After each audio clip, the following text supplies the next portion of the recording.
معزز سامعین کرام، آپ سن رہے ہیں دیار اردو چینل پر مرتضیٰ احمد خان میکش کی کتاب اخراج اسلام از ہند، سب ہیڈنگ رمداس، ضلع امرتسر کی سرگزشت۔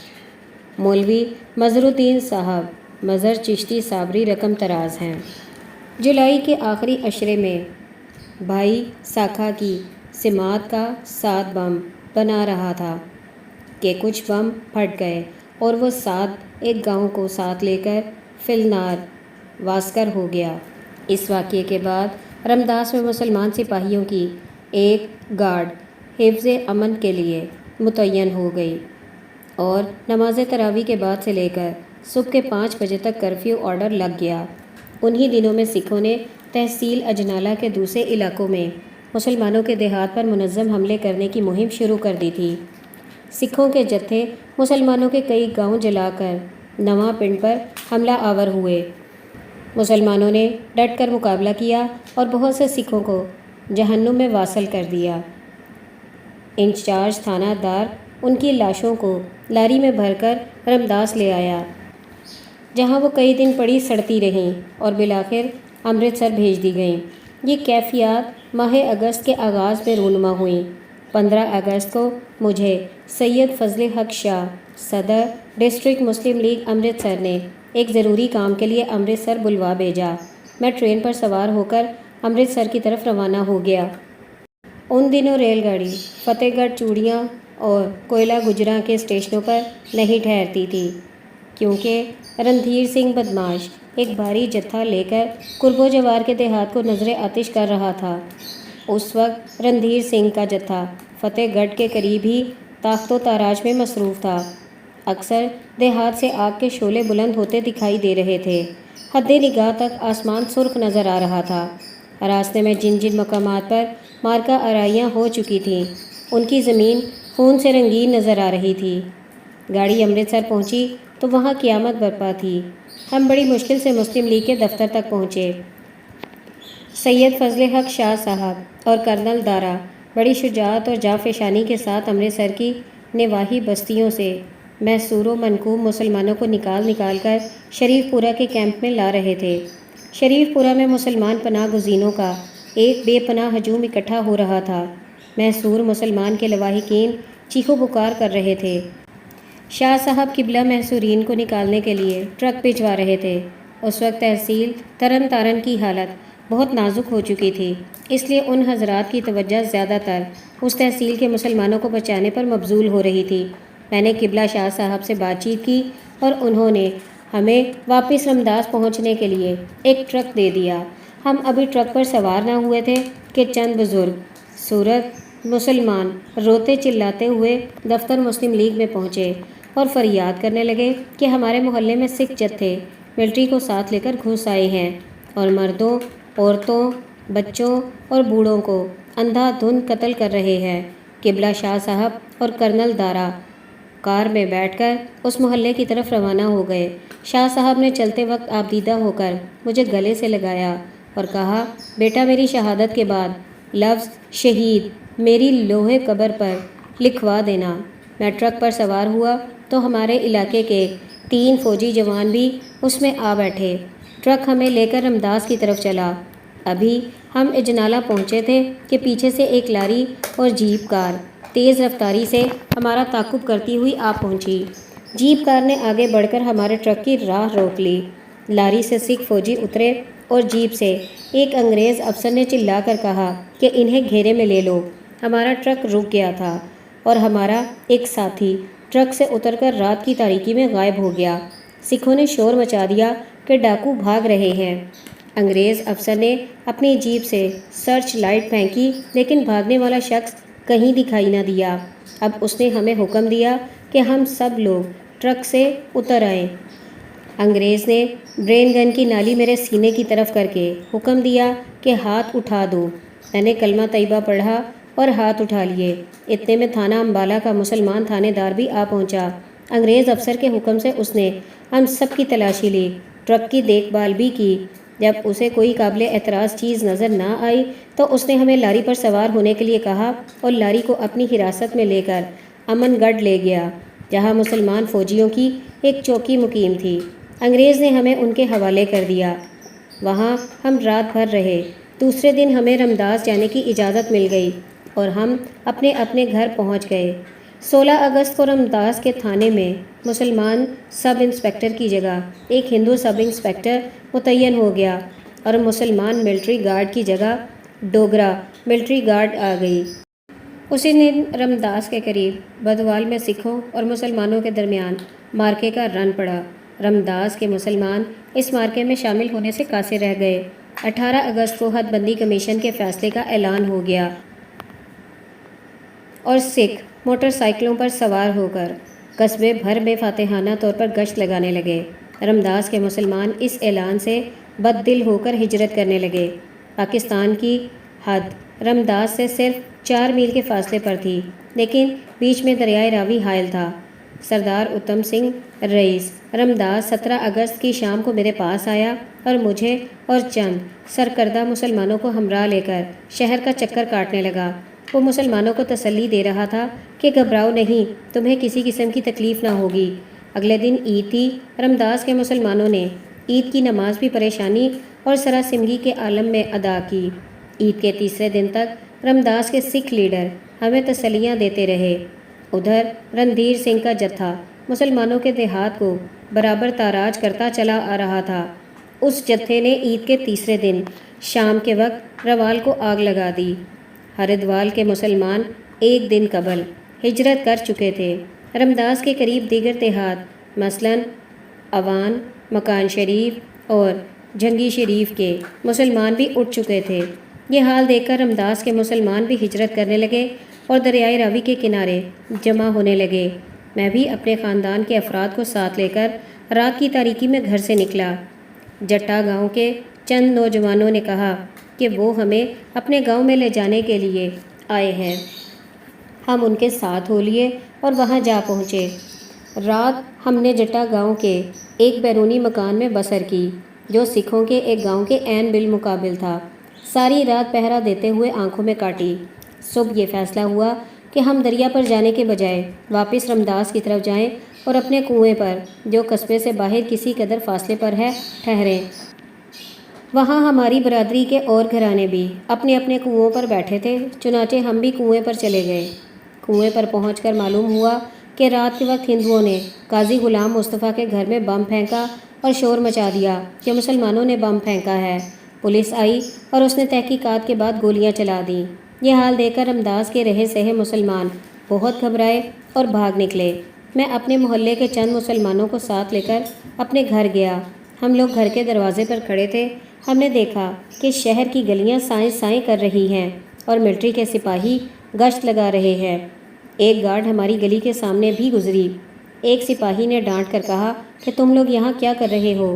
مولانا علم دین چشتی نے جواب دیا کہ ہم اپنے گھروں کے سامنے یوں ہی کھڑے ہیں۔ گارڈ آگے نکل گئی تو ہم بھی کنوؤں کی طرف لوٹ آئے۔ وہاں سے ہم جنگل پہنچے، جہاں سے دریا 3 میل کے فاصلے پر ہے۔ وہاں پہنچ کر معلوم ہوا کہ دریا کے کنارے کوئی 20,000 پناہ جو جمع ہو رہے ہیں اور دریا کو عبور کرنے کا کوئی انتظام نہیں ہے۔ اب فیصلہ ہوا کہ مسلمان پناہ گیروں کی جو جمعیتیں ادھر ادھر بکھری ہوئی ہیں، ان سب کو جنگل میں جمع کر لیا جائے۔ یہ خدمت میرے سپرد کی گئی۔ میں نے گھوڑے پر سوار ہو کر تمام قافلوں سے جنگل آنے کے لیے کہا۔ جن کے پاس معمولی سامان تھا وہ تو آ گئے، لیکن بیل گاڑیوں والے نہ آ سکے کیونکہ کثرت باران کے باعث راستے خراب ہو رہے تھے۔ اگلے دن یعنی 23 اگست کو ہم جنگل سے چل کر چھنیا پہنچے، جو دریا سے 1 میل کے فاصلے پر واقع تھا، اور وہیں ٹھہرنے کا ارادہ کیا۔ ہر طرف سے مسلمانوں کے قافلے چلے آ رہے تھے۔ ہمیں ہر قافلے پر یہ گمان ہوتا تھا کہ سکھوں کا جتھا بڑھا چلا آ رہا ہے۔ ایک قافلے کے متعلق، جس کی تعداد 2000 سے اوپر تھی، ہمیں یقین ہو چلا تھا کہ یہ سکھوں کا جتھا ہے، اور ہم اس پر فائر کرنے کے لیے تیار ہو رہے تھے کہ عین وقت پر معلوم ہو گیا کہ وہ بیچارے بھی ہماری طرح جائے پناہ ڈھونڈنے والے ہیں۔ ہماری برادری کے ایک بزرگ علیل ہونے کے باعث کنویں پر ہی رہ گئے تھے۔ انہیں لانے کے لیے ہمیں ایک اور دن چھنیا ہی میں بسر کرنا پڑا۔ مسلمانوں کے قافلے جوگ در جوگ اس راہ سے گزر رہے تھے اور دریا کے کنارے جمع ہوتے جاتے تھے۔ ذی ثروت لوگ ملاحوں کو ہزاروں روپیہ اجرت دے دے کر دریا کے پار اتر رہے تھے۔ یہ کیفیت 3-4 دن سے جاری تھی۔ اگلے روز ہم بھی دریا کے کنارے جا پہنچے۔ وہ بیمار بزرگ جنہیں ہم کنویں سے اٹھا کر لائے فوت ہو گئے۔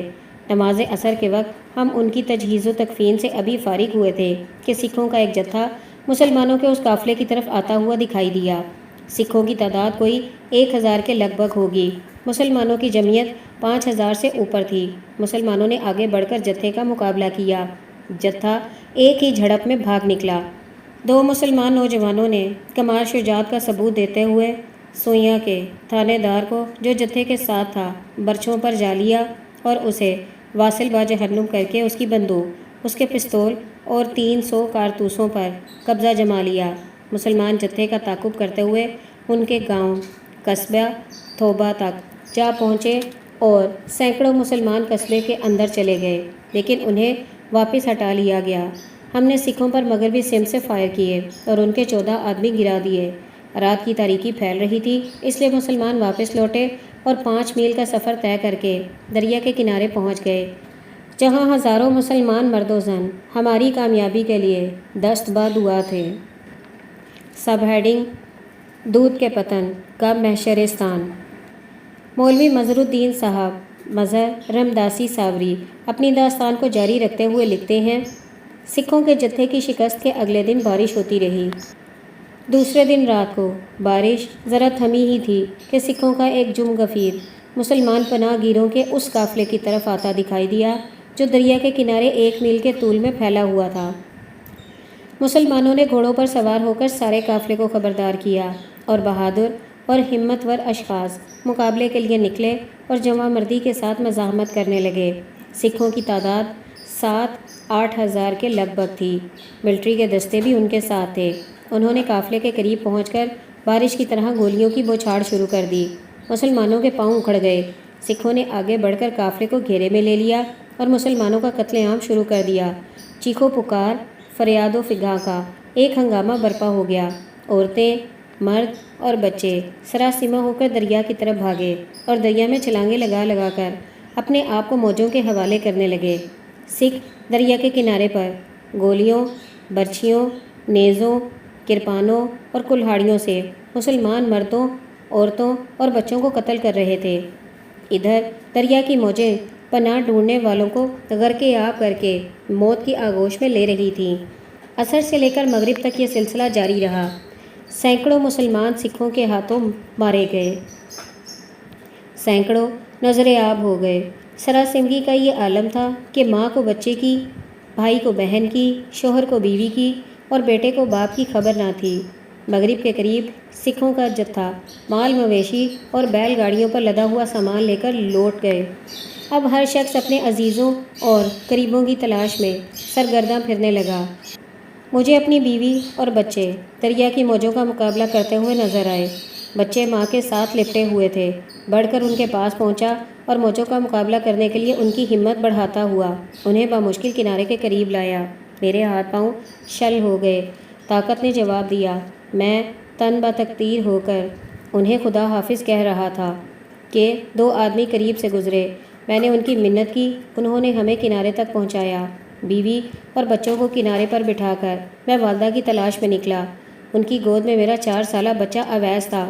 مجھے قوی اندیشہ تھا کہ میری والدہ اور اویس دونوں دریا کی موجوں کی نظر ہو چکے ہیں، لیکن خدائے کریم نے اپنی قدرت کاملہ سے دونوں کو بچا لیا اور وہ مجھے مل گئے۔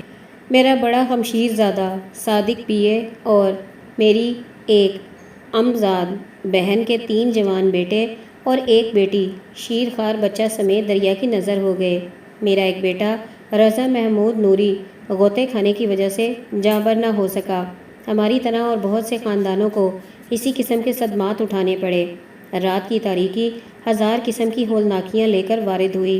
کنارے پر جہاں لوگ بیٹھے تھے ہر طرف لاشیں پھیلی ہوئی تھیں۔ موسلا دھار بارش ہونے لگی۔ تاریکی کا یہ عالم تھا کہ ہاتھ کو ہاتھ سجائی نہ دیتا تھا۔ ہزاروں کتے چیخ رہے تھے۔ بجلی کے بار بار کڑکنے سے فضا اور بھی ہولناک ہو رہی تھی۔ بجلی کی چمک بھیانک کیفیتوں پر رہ رہ کر روشنی ڈالتی تھی اور دہشت زدہ انسانوں کو اور بھی ڈرا رہی تھی۔ اس روشنی میں دور کہیں مویشی کھڑے نظر آتے تھے۔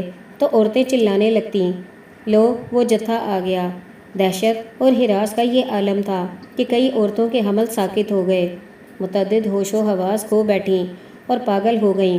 اوپر سے می برس رہا تھا، نیچے دریا کا بہتا ہوا پانی گزر رہا تھا، ٹھنڈی ہوا چل رہی تھی، خون منجمد ہو کر رہ گئے۔